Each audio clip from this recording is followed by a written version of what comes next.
The rain had started as a drizzle, but quickly turned into a steady downpour, soaking through Brandon's thin jacket as he hurried down the sidewalk. His 6-year-old daughter, Lily, clung to his hand, her small fingers clenched in his grasp. He wished he could afford a better raincoat for her, but right now, every dollar went toward keeping a roof over their heads and food on the table. "Daddy, I'm wet," Lily whined, trying to pull her hood further over her head. "I know, sweetheart, we're almost home," Brandon assured her.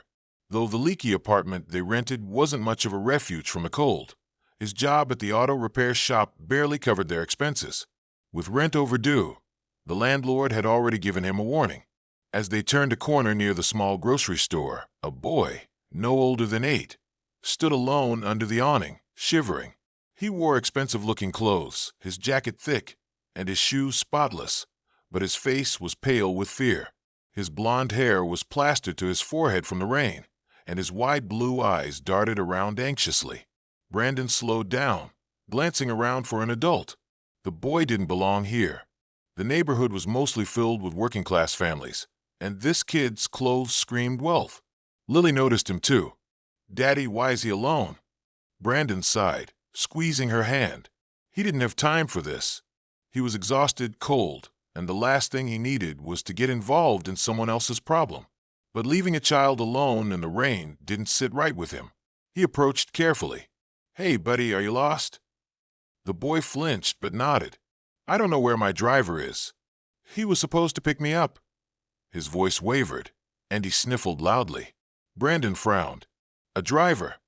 "Yeah, this kid was definitely for money. Did you call your parents?" "I don't have a phone," the boy admitted, his lower lip trembling. Brandon glanced around again. No one else seemed to notice or care. He sighed, running a hand through his damp hair. "All right, let's get you out of the rain first." Lily smiled at the boy, her natural kindness shining through. "You can come with us." The boy hesitated but then nodded quickly, as if realizing he had no other option. Brandon led them to a nearby cafe, one of the cheapest places in town. It wasn't anything fancy, but at least it was warm and dry. He ushered the kids inside and found a table near the corner. The boy sat down, still looking nervous. "What's your name?" Brandon asked as he waved over a waitress. "Oliver," the boy said quietly. Brandon nodded. "Okay, Oliver, we'll figure out how to get you home. Do you know your address?" Oliver hesitated and then shook his head. "I just moved here. My dad's always busy, and the driver picks me up after school, but today he didn't come." Brandon sighed. That complicated things. The waitress came over, and Brandon quickly calculated how much he could spare. "2 hot chocolates, please." He glanced at Oliver and, after a moment of hesitation, added, "And 1 for him too." The waitress nodded and left. Lily leaned toward Oliver. "Don't worry, my daddy will help you." Brandon smiled at his daughter's confidence in him. He wished he had that same faith in himself. The drinks arrived, and Oliver wrapped his hands around the warm cup, looking grateful. "Thank you," he murmured. Brandon nodded. "We'll figure this out. Do you remember your dad's phone number?" Oliver hesitated before shaking his head again. Brandon exhaled slowly. This was getting more complicated by the minute. As they sat there, trying to think of a plan, the cafe door swung open. A tall man in a suit rushed in, his face pale with worry. His sharp eyes scanned the room until they landed on Oliver. "Oliver!" The boy turned, his eyes widening. "Dad!"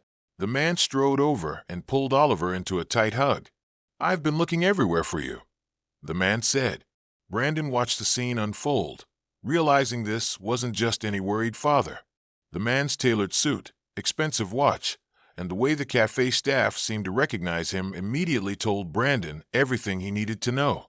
This man was wealthy, beyond wealthy. Oliver's father turned to Brandon, his expression shifting from relief to curiosity. "You found my son." Brandon nodded. He was alone in the rain. Said his driver never showed up. The man's jaw tightened. "That driver won't be working for me anymore." He turned back to Brandon. "Thank you. Truly." Brandon shrugged. Anyone would have done the same. The man studied him. "No, not everyone would stop. You did." Brandon didn't know what to say to that. Oliver looked up at his father. "Dad, this is Brandon and Lily. They helped me." His father nodded. "I'm Adrian Whitmore." He extended a hand, and Brandon shook it, feeling the strength in the man's grip. The name sounded familiar, and then it hit him. Adrian Whitmore, the billionaire investor. Brandon swallowed hard. He had just helped a billionaire's son. Adrian turned to Oliver. "Let's get you home." Oliver hesitated. "Can we say goodbye to them first?" Adrian nodded. Oliver turned to Lily. "Thank you for sharing your hot chocolate with me." Lily grinned. "You're welcome. Maybe we can play sometime." Oliver smiled. Adrian glanced at Brandon. "I owe you." Brandon shook his head. "You don't owe me anything." Adrian gave him a long look, but didn't argue. Instead, he placed a card on the table. "If you ever need anything, call me." Brandon wasn't sure he ever would, but he nodded as Adrian and Oliver left. Lily tugged on Brandon's sleeve. "Daddy, do you think we'll see them again?" Brandon looked at the card on the table and slipped it into his pocket. "Maybe," he said. Brandon didn't think much about the encounter after Oliver and his father left the cafe. He had more pressing matters to worry about: rent, groceries, and keeping Lily warm as the weather turned colder. The card Adrian Whitmore had given him sat untouched on the small table in their apartment. But Brandon figured men like that handed out cards all the time without expecting anyone to actually use them. A few days later, he was at the auto shop, working on a sedan with a persistent engine problem. His hands were covered in oil, and his back ached from bending over the hood for hours. The shop barely paid enough to cover his bills, but right now, it was the only steady work he had. Brandon, his boss Rick, called from the front of the shop. "Someone's here to see you." Brandon wiped his hands on a rag and walked out, expecting a customer complaint or maybe a parts delivery. Instead, he found himself face to face with Adrian Whitmore. The billionaire stood in the shop's waiting area, looking completely out of place in his tailored coat and polished shoes. "Mr. Whitmore," Brandon said, caught off guard. Adrian nodded. "I was in the area. Thought I'd stop by." Brandon raised an eyebrow. "In the area?" A slight smile touched Adrian's lips. "All right, I looked you up." Brandon tensed. "Why?" Adrian studied him for a moment. "Because I wanted to know more about the man who helped my son when he had no reason to." Brandon shrugged. It wasn't a big deal. Adrian's gaze sharpened. It was to Oliver. Brandon didn't know what to say to that, so he waited. After a short pause, Adrian glanced around the shop. "You've been working here long?" Brandon hesitated. "A few years." Adrian nodded, then gestured toward the sedan Brandon had been working on. "You any good?" Brandon frowned at the question. "Get the job done." Adrian seemed to consider something before speaking again. "I have a collection of cars. Classics, modern, imports, everything in between. My usual mechanic retired recently, and I've been looking for someone reliable." Brandon's brow furrowed as he processed the words. "Are you offering me a job?" Adrian lifted a shoulder. "I'm asking if you'd be interested in one." Brandon's instinct was to refuse. He didn't know much about billionaires, but he imagined working for one came with a whole different set of problems. And yet, the thought of a better-paying job, one that might give him a little breathing room, was tempting. Still, he was cautious. "Why me?" Adrian didn't hesitate. "Because you didn't ask for anything when you helped Oliver. That tells me enough about the kind of person you are." Brandon rubbed the back of his neck. "I've never worked on luxury cars before." "You're a mechanic. You can learn." Brandon exhaled slowly. He wasn't sure what to think. He needed the money, but this felt too sudden, too unreal. "Think about it," Adrian said, pulling a business card from his pocket and handing it over. "That's my direct line.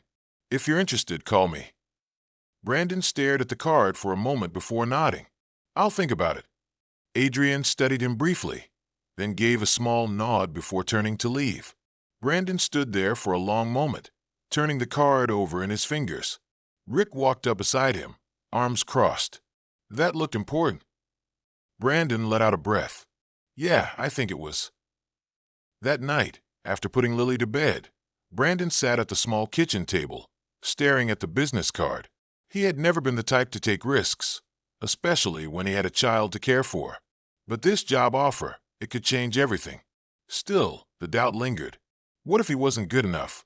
What if this was some rich man's impulsive decision that he'd later take back? Brandon sighed, leaning back in his chair. He had no idea what to do. Brandon sat in his dimly lit kitchen, the business card still in his hand. He had spent the past few days thinking about Adrian Whitmore's offer, running through every possible outcome in his mind. A job working on luxury cars sounded like a dream compared to what he had now. But dreams didn't always work out. He had responsibilities, and he couldn't afford to gamble with his daughter's future. Still, the thought of better pay, of finally catching up on rent, of not having to count every dollar at the grocery store, it nagged at him. After another long night of tossing and turning, he finally picked up his phone and dialed the number. The call was answered almost immediately. Brandon kept his voice steady as he spoke, asking about the details of the job, the expectations, the hours. Adrian explained everything clearly. He needed someone reliable to maintain and repair his collection of cars, from vintage classics to modern imports. The pay was more than double what Brandon was making now. "I can't promise I'll be perfect at it," Brandon admitted. "You wouldn't have called if you didn't think you could handle it," Adrian replied. Brandon exhaled slowly. There was no backing out now. The next morning, he gave his notice at the auto shop. Rick didn't seem surprised. "I figured you'd take that job," he said, wiping grease from his hands. "You're good, Brandon. You deserve better than this place." Brandon appreciated the words, even if part of him still felt like he was stepping into something he wasn't ready for. A few days later, he arrived at Adrian's private garage. The place was unlike anything he had ever seen, sleek, spotless, filled with cars that cost more than he could ever imagine earning in a lifetime. He was introduced to the staff who managed the estate, though Adrian made it clear that Brandon would mostly be working alone. The first few weeks were overwhelming.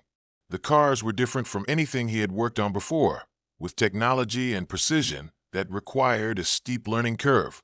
But he adapted, spending extra hours studying manuals, watching videos, and learning everything he could. He kept his head down and focused on the work, but he couldn't ignore the drastic shift in his life. For the first time in years, he wasn't constantly panicking about money. He was able to buy Lily a proper winter coat, pay off the overdue rent, and even start saving. A little something he hadn't been able to do in a long time. Then one evening, as he was finishing up a tune-up on one of Adrian's classic cars, Oliver appeared in the garage. Brandon glanced up. "Hey, kid." Oliver grinned. "I wanted to see what you do here." Brandon wiped his hands on a rag. "It's mostly fixing things and making sure they run right." Oliver walked around the car, his eyes wide with curiosity. "Can you teach me?" Brandon blinked. "You want to learn about cars?" Oliver nodded enthusiastically. Brandon hesitated. He wasn't sure if Adrian would approve of his son hanging around the garage. But when Oliver looked up at him with that eager expression, he found himself nodding. "All right," he said. "But you have to listen. No messing around." Oliver grinned. "I promise." Over the next few weeks, Oliver started visiting the garage more often. Brandon showed him the basics: how to check oil levels, what different tools were for, and how engines worked. The kid asked a million questions, soaking up everything Brandon told him. One evening, as Brandon was locking up, Adrian walked in. "I hear you've been teaching Oliver about cars," he said. Brandon straightened, unsure if Adrian was upset. "Yeah, he seems interested," Brandon replied. Adrian nodded slowly, his expression unreadable. "That's good for him." Brandon relaxed slightly. Adrian studied him for a moment before speaking again. "Has this job been working out for you?" Brandon nodded. "Yeah, it's been life-changing, honestly." Adrian seemed to consider something, then said, "I have a proposition for you." Brandon tensed. "What kind of proposition?" Adrian took a step closer. "I'm expanding my collection. I need someone to oversee the entire operation, repairs, acquisitions, maintenance. It's a bigger role with a bigger paycheck." Brandon's breath caught. "You don't have to answer now," Adrian said. "Think about it." Brandon could only nod, his mind already racing. That evening, Brandon sat in a small apartment, rubbing his hands together as he tried to process everything. The idea of overseeing Adrian's entire car collection was overwhelming. It was more than just a job. It was a huge responsibility, something he had never imagined for himself. He had spent years just trying to survive, doing whatever work he could find to keep food on the table for Lily. Now he was being offered something stable, something that could actually build a future. But with that opportunity came doubt. Could he handle it? Was Adrian really willing to trust him with something so significant? He had only been working in the garage for a few months. Maybe this was just another one of those things rich people did, offering opportunities on a whim, only to change their minds later. Lily's soft breathing filled the quiet space as she slept on the pull-out couch. Brandon had given up the bedroom for her, wanting her to have at least a little comfort in their cramped living situation. The next day, he returned to Adrian's estate, still mulling over the offer. When he arrived at the garage, Adrian was already there, standing near one of the classic cars with a serious expression. Brandon hesitated before stepping forward. "I've been thinking about what you said," Brandon began. Adrian turned, waiting. Brandon took a deep breath. "I want to do it, but I need to know you're sure about this. You barely know me." Adrian studied him for a moment before replying. "I know enough."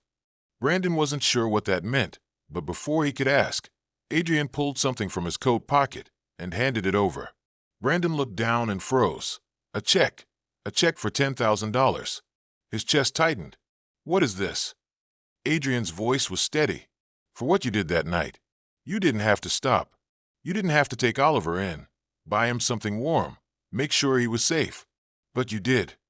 Brandon swallowed hard, his fingers tightening around the paper. "I didn't do it for money." "I know," Adrian said. "That's why you deserve it." Brandon hesitated, his instincts screaming to refuse. But then he thought of Lily. He thought of the bills piling up, the constant stress of trying to stretch every dollar. This money, it could change everything. He exhaled slowly, nodding. "Thank you." Adrian gave a simple nod in return, then gestured toward the car behind him. "Now let's talk about your new role." Brandon took a steadying breath. The weight of survival that had pressed on his shoulders for years suddenly felt a little lighter. Brandon adjusted to his new role faster than he expected. The transition from working on everyday cars to managing an entire collection of high-end vehicles was overwhelming at first, but he approached it with the same determination that had kept him going through years of struggle.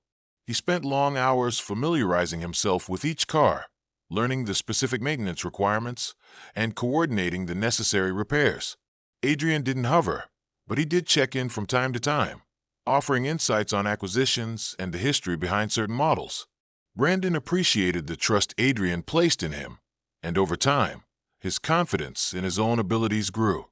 Lily adjusted well, too.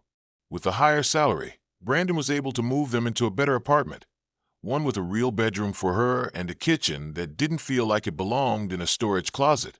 It wasn't anything extravagant, but it was safe, warm, and most importantly, stable. One evening, as Brandon was finishing up in the garage, Oliver showed up again, his eyes full of excitement. The boy had kept his promise to take an interest in cars, often watching Brandon work and asking endless questions.